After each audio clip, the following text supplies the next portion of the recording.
In winter, it can also let in light, and this area looks quite large. Hello brothers, the model we are looking at today is the 25th model of the MG ES5. This model is the top configuration, the rear-wheel drive bracket version, and this is its key. Well, let's take a quick look at the appearance and interior of this car. First, take a look at its front face. As for the light group, it adopts a split headlight design. The upper part is its daytime running light, and the lower part is its high and low beam lights, both of which are LED with lenses, and you can see it on both sides of the bumper. With this kind of air vent, the drag coefficient can also be reduced to a certain extent during driving. There is also a camera in the middle. The dimensions are 4,476 long, 1849 wide, 1621 high, and the wheelbase is 2730. It is positioned as a compact SUV. The suspension adopts the front McPherson and rear multi-link suspension structure. The wheel hub adopts a multi-spoke aluminum alloy sports wheel hub, and the tire size is 215/55 R1108 size. Let's take a look at the tail. The taillight here adopts a through-type taillight design, and then you can see 4 radar points on the bumper below. This car has a reversing radar. Let's take a look at its trunk. This is an electric opening. There is a button here. After pressing it, this is the current state that the rear row is not folded down. There is also a curtain above, which is a hanging rope. Then under the baffle, there is a sunken storage space. Then on both sides. Here there is also a pocket, which can be used to put some things that are easier to roll, and the rear seats can also be folded down in a 4:6 ratio. After folding down, you can see the overall flatness, which is still very good. If you want to put some large items, you can also take down the curtain. The charging port is on the rear side of the main driver's seat, and there are fast and slow charging door handles inside. The 2 front doors are equipped with keyless entry.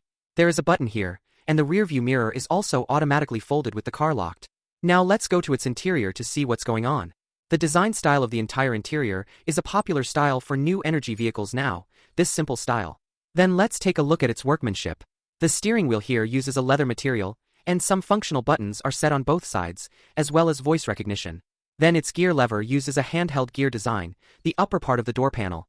Here, this soft plastic material is used, and the middle is also soft, and then the handle below. Here is leather with a small stitching, and the entire top of the dashboard is all made of this. In the middle of the soft plastic material. Here, there is a small trim panel below, and everything here is leather.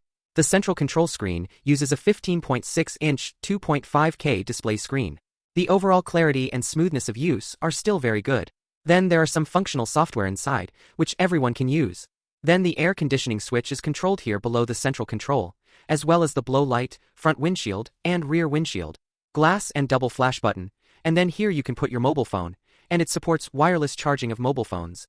Then you can put your keys here, there are 2 cup holders here, and then the central armrest box. The space inside looks quite large, it can probably hold 6 cans of Coke, and there is almost a 12V power interface and 2 Type-C sockets inside.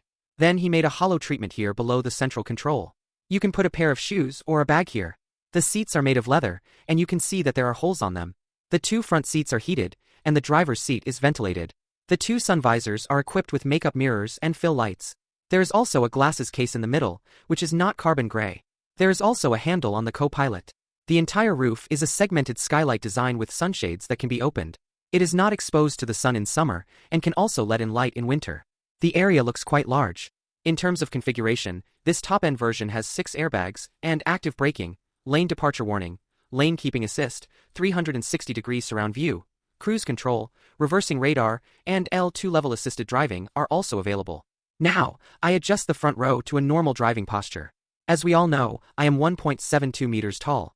Let's go to the back row and take a look. How is its space performance? There is about 2/5 of space when sitting properly. In terms of space, it is at the level of this level. And the entire platform below. It is a full screen state, with independent air outlets at the back. And there is also a Type-C charging port here. Then the back row is equipped with 3 headrests, and the middle of the seat is also perforated, and it is relatively soft when sitting. This seat is quite comfortable. There is also a central armrest in the middle, with 2 cup holders. Take a look at the headroom. When I sit up straight, there is still 3 fingers of space. Let's talk about my personal experience of driving this car. Let's talk about the power first. This car adopts a rear-mounted single-motor layout, with a maximum power of 1205 kilowatts and a peak torque of 256 meters. This parameter is a standard performance among models of this price range, and it feels pretty good when driving. For daily commuting, this power is completely sufficient. In addition, it has 5 driving modes. When switching to sports mode, you can feel a significant increase in power, when stepping on the accelerator. In addition to the custom mode, I have also tried the other 3 modes. The overall difference is not very obvious.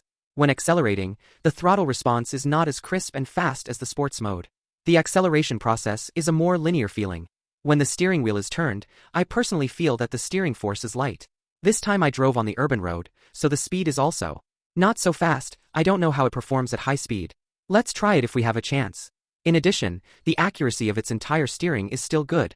In terms of chassis, the overall driving feeling is more comfortable, and the handling is relatively gentle when passing through bumpy roads, rather than the kind of fine vibration. In addition, when turning, the suspension supports the body well. There is definitely a sense of roll.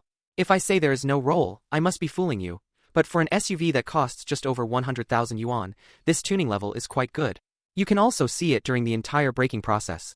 The overall body posture is also relatively stable, without too much ups and downs. At present, this car has a total of 5 configurations, with a price range from 116,000 to 146,000. There are still certain discounts in the official and in-store stores. If you like it, you can pay attention to it. So what other cars do you want to see? Like and follow me. I am Gao Hang. See you next time.